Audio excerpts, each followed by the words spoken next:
Hello दोस्तों, आज से हम लोग मॉडर्न हिस्ट्री के बारे में वीडियो में पढ़ना शुरू करेंगे। तो चलिए, सबसे पहले हम मॉडर्न इंडिया का जो मॉडर्न हिस्ट्री है उसमें सबसे पहले हम लोग जानते हैं कि शुरुआत कहाँ से होती है। तो यूरोपियों के आगमन से शुरू होती है। तो चलिए शुरू करते हैं हम कि यूरोपियों के आगमन के समय भारत की स्थिति क्या थी, भारत क्या था। तो सबसे पहले तो हम ये जानेंगे कि यूरोपियों के भारत में आगमन के लिए क्या क्या जिम्मेदार कारक थे, मतलब क्यों भारत वो आना चाहते थे, इन सब के बारे में जानेंगे। तो सबसे पहले देखिए, उनका पहला कारक था कि जहाज निर्माण तथा नौ परिवहन में यूरोपियों की उन्नत तकनीक।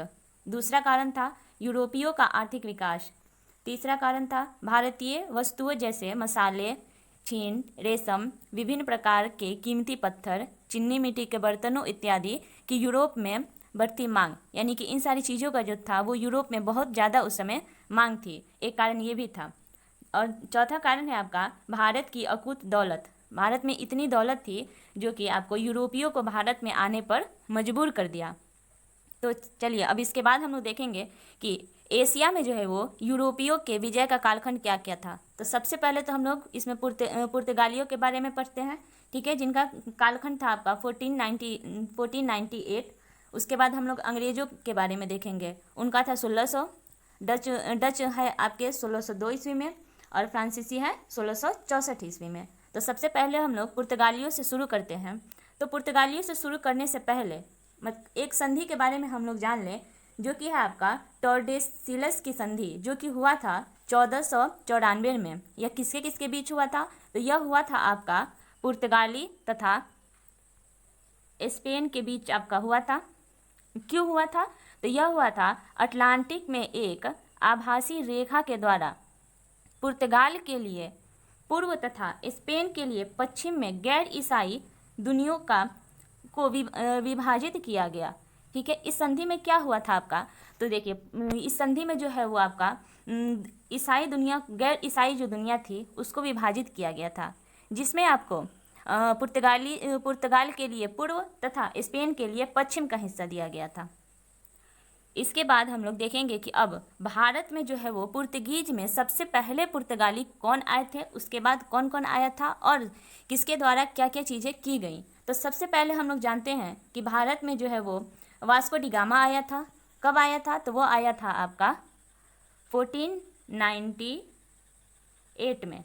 ठीक है, तो देखिए, चलिए अब शुरू करते हैं। वास्को डी गामा हम लोग जानते हैं कि 1498 में आया था। ठीक है, वो कैसे आया था? तो आशा आंतरिक द्वीप होते हुए कालीकट पहुंचा तथा उसका कालीकट पहुंचा तो उसका स्वागत जो है वो भारत में किसके द्वारा किया गया था? तो कालीकट के राजा जेमोरिन द्वारा उसका स्वागत किया गया था।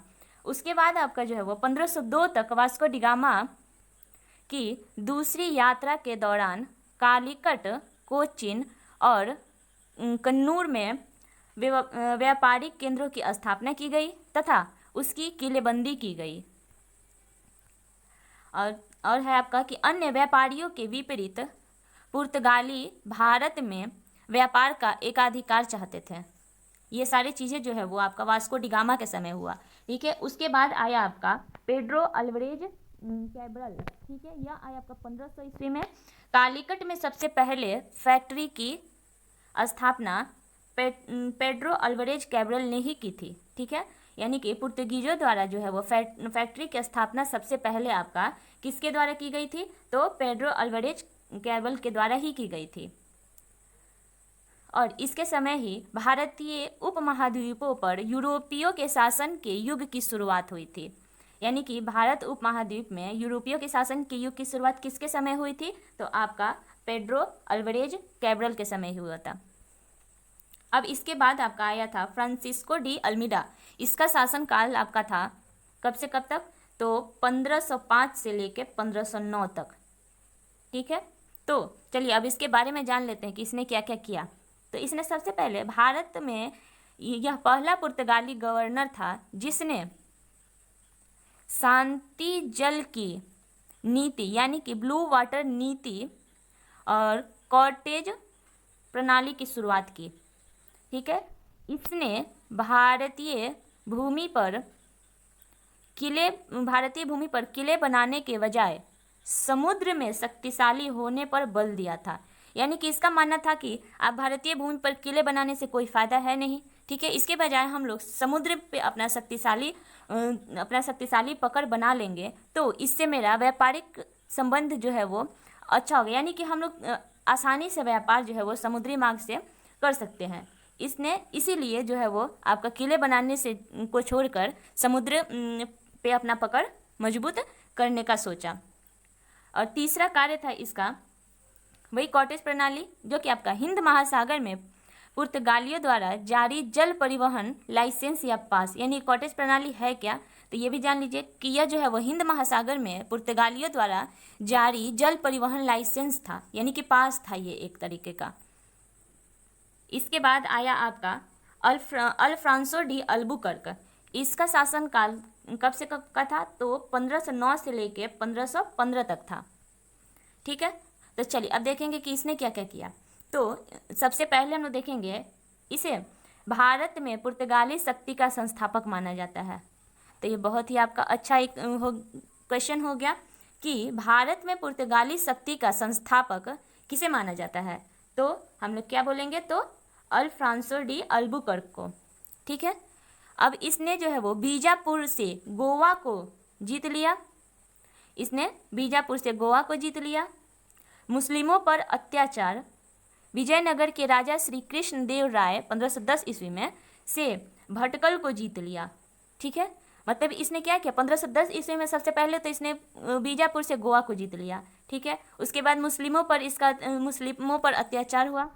अब जो है वो इसने विजयनगर के राजा श्री कृष्ण देव राय से भटकल को भी जीत लिया। अब इसने क्या किया, तो इसने एक और जो है वो नीति अपनाई, जो कि वह नीति क्या थी, तो जो भी भारत के मूल निवासी थे उनके साथ जो है वो विवाह करने की नीति आरंभ किया। ठीक है, यानी कि इसने जो है वो अपने विस्तार के लिए, पुर्तगालियों के विस्तार के लिए इसने एक नीति अपनाया।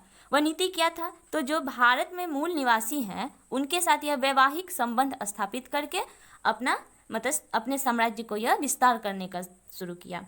ठीक है, अब देखिए, अब इसके द्वारा अपने प्रभाव क्षेत्र में सती प्रथा पर प्रतिबंध लगाया गया। ठीक है, तो यह भी आपके लिए एक महत्वपूर्ण प्रश्न यहाँ बन जाता है कि वह पुर्तगाली गवर्नर कौन था जो आपका सती प्रथा पर प्रतिबंध लगाया था, अपने क्षेत्र में सती प्रथा पर प्रतिबंध लगाया था। तो हो गया आपका ये अल्फ्रांसो डी अल्बुकर्क। अब देखिए, अब इसने 1515 में जो है वो अल्बुकर्क की मृत्यु हो गई तथा उस समय पुर्तगाली भारत में सबसे मजबूत नौसैनिक शक्ति के रूप में स्थापित हो चुके थे। मतलब जब अल्बुकर्क आपका मरा 1515 में, तो उस समय जो है वो आपका पुर्तगाली जो है वो एक नौसैनिक के रूप में बहुत ही मजबूत हो चुके थे। ठीक है, अब इसके मरने के बाद जो है वो आपका आया नीनू डा कुन्हा। ठीक है, अब देखिए, अब इसके बारे में जानेंगे कि इसने क्या क्या किया। तो सबसे पहले तो इसके द्वारा जो है 1503 में कोचीन की जगह गोवा को राजधानी बनाया गया। ठीक है, इस प्रकार भारत में पुर्तगाली उपनिवेशों की राजधानी गोवा बन गई।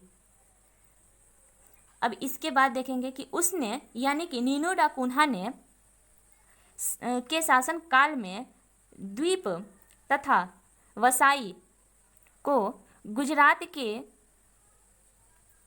राजा बहादुर शाह से छीन लिया गया तथा उस पर पुर्तगालियों का कब्जा हो गया। ठीक है, अब हम देखेंगे कि बहादुर शाह 1537 में द्वीप में पुर्तगालियों से लड़ते हुए मारे गए। यानी कि जब बहादुर शाह पुर्तगालियों से लड़ रहे थे तो उस समय पुर्तगालियों की तरफ से आपका नेतृत्व कौन कर रहा था, तो नीनू डा कुन्हा कर रहा था। और ये कब की बात है, तो 1537 की बात है। इसके बाद यह एक व्यवहारिक नेता था, यानी कि नीनू डा कुन्हा जो था वो आपका एक व्यवहारिक नेता था, जिसने पश्चिम तटीय क्षेत्र से परे भी पुर्तगाली साम्राज्य का विस्तार किया। उसके समय में पुर्तगाली शक्ति का विस्तार पूर्वी तट तक हुआ। यानी कि नीनू डा कुन्हा के समय तक आपका पुर्तगालियों की शक्ति का विस्तार जो है वो पूर्वी तट तक हो चुका था, हो गया। ठीक है, अब देखिए, अब हम लोग देखेंगे कि पुर्तगालियों की धार्मिक नीति आपका क्या था। तो इनका जो है वो प्रारंभ में सिर्फ मुस्लिमों के प्रति ये द्वेषपूर्ण थे, ठीक है, यानी कि पुर्तगाली जो है वो मुस्लिमों के प्रति द्वेषपूर्ण थे, लेकिन बाद में हिंदुओं के प्रति भी, मतलब हिंदुओं के प्रति भी ये द्वेषपूर्ण हो गए। अब 1579 में आपका 1579 में बादशाह अकबर को ईसाई धर्म में परिवर्तित कराने के लिए ईसाई मिशनरियों को भेजा गया, ठीक है, यानी कि पुर्तगालियों के धार्मिक नीति में भी आपका एक यह भी नीति है कि 1579 में बादशाह अकबर को ईसाई धर्म में परिवर्तित कराने के लिए आपका ईसाई मिशनरियों को भेजा गया। अब हम लोग देखेंगे कि भारत में पुर्तगालियों के पतन के लिए क्या क्या जिम्मेदार कारक थे, यानी कि उनका पतन क्यों हो गया, ठीक है, उसके बारे में जानेंगे। तो सबसे पहला कारण तो उनका था कि मिस्र, फारस तथा उत्तरी भारत में शक्तिशाली राजवंशों का उदय तथा उनके पड़ोसियों के रूप में मराठाओं का उद्भव। दूसरा कारण था उनका कि मिशनरियों की गतिविधियों से राजनीतिक भय तथा उत्पीड़न से घृणा उत्पन्न हुई, जो पुर्तगाली आध्यात्मिक दबाव के खिलाफ प्रतिक्रिया का कारक बनी। और तीसरा कारण था कि पुर्तगाली प्रभुता को चुनौती देने वाली अंग्रेज तथा डच वाणिज्यिक संस्थानों का उदय, यानी कि अंग्रेज और डच जो है वो उनके संस्थानों का उदय भी जो है वो एक पुर्तगालियों के पतन का एक जिम्मेदार कारक माना जाता है। चौथा कारण था आपका कि भारत में पुर्तगाली शासन की समुद्री डकैती तथा अवैध व्यापार प्रथा के साथ बड़े विस्तृत पैमाने पर भ्रष्टाचार, लालच एवं स्वार्थ, ठीक है, यानी कि उनमें आपका जो बहुत ही ज़्यादा पैमाने पर भ्रष्टाचार और लालच मतलब कूट कूट के भरा हुआ था, यह भी एक जो है वो आपका महत्वपूर्ण कारक बन जाता है। पांचवा कारण था ब्राज़ील की खोज के कारण पुर्तगाली उपनिवेशों का पश्चिम की ओर पलायन, ठीक है, यानी कि ये जो है वो आपका पश्चिम की ओर इनका पलायन जो है वो शुरू हो गया। यह भी एक जो है वो महत्वपूर्ण कारक बन जाता है पुर्तगालियों के पतन का। अब देखेंगे हम कि पुर्तगालियों के आगमन का महत्व क्या क्या था, ठीक है, उनके पतन के बारे में तो जान गए हम, लेकिन अब उनके आगमन का महत्व क्या क्या था, अब इसके बारे में देखते हैं। तो सबसे पहला था इनका कि पुर्तगालियों ने न केवल यूरोपीय युग की शुरुआत की बल्कि नौसैनिक शक्ति के उदय को भी चिन्हित किया, ठीक है। दूसरा कारण था जहाज पर तोप के उपयोग की शुरुआत, यानी कि जहाज पे जो भी तोप की शुरुआत हम लोग अभी देखते हैं वह किनकी देन थी, तो वह आपके पुर्तगालियों की ही देन थी, उन्होंने ही इसकी शुरुआत की थी। तीसरा कारण है आपका पुर्तगाली समुद्र में उत्पन्न तकनीकों में माहिर थे, उन्होंने बहुत बड़ी मात्रा में एक से अधिक डेक वाले जहाज़ों का निर्माण किया। चौथा कारण था उनका मिशनरियों तथा चर्च भी भारत में चित्रकारों, नक्काशी करने वालों तथा मूर्ति बनाने वालों के संरक्षक थे। पांचवा कारण था पुर्तगाली संगठन बनाने में कुशल थे, ठीक है, जैसे शाही शस्त्रागार और जहाज बनाने के स्थान का निर्माण तथा पायलटों की नियमित प्रणाली की रख रखाव तथा मानचित्रण तथा निजी व्यापारिक जहाज़ों पर अंकुश लगाने के लिए राज्य बलों को खड़ा करना आदि अधिक उल्लेखनीय है। छठा कारण था इन्होंने युद्ध की यूरोपीय कला की शुरुआत की। सातवां कारण था गोवा में चांदी के काम करने वाले तथा सोने के काम करने वाले सुनार की कला का विकास, मतलब इन्होंने जो गोवा में चांदी और सोने के काम करने वाले सुनार की कला का विकास किया। अब देखेंगे एक यहाँ पे इम्पोर्टेंट पॉइंट है आपका जो कि नोट करके दिया हुआ है मैंने, वह है कि पुर्तगाली भारत में सबसे पहले आए तथा भारत से सबसे अंत में गए, यानी कि यदि आपसे कोई पूछे कि यूरोपियों में सबसे पहले भारत में कौन आया था, तो वह पुर्तगाली ही आए थे, ठीक है, और ये सबसे लास्ट में गए। इसी के साथ हम लोग आज का वीडियो यहीं पे समाप्त करते हैं। नेक्स्ट वीडियो से हम लोग शुरू करेंगे किसके बारे में, तो डच के बारे में। तो वीडियो पसंद आई हो तो हमारे वीडियो को लाइक करें, हमारे चैनल को सब्सक्राइब करें और जितना आपसे हो सके इसे अपने ग्रुप्स में शेयर करें। धन्यवाद।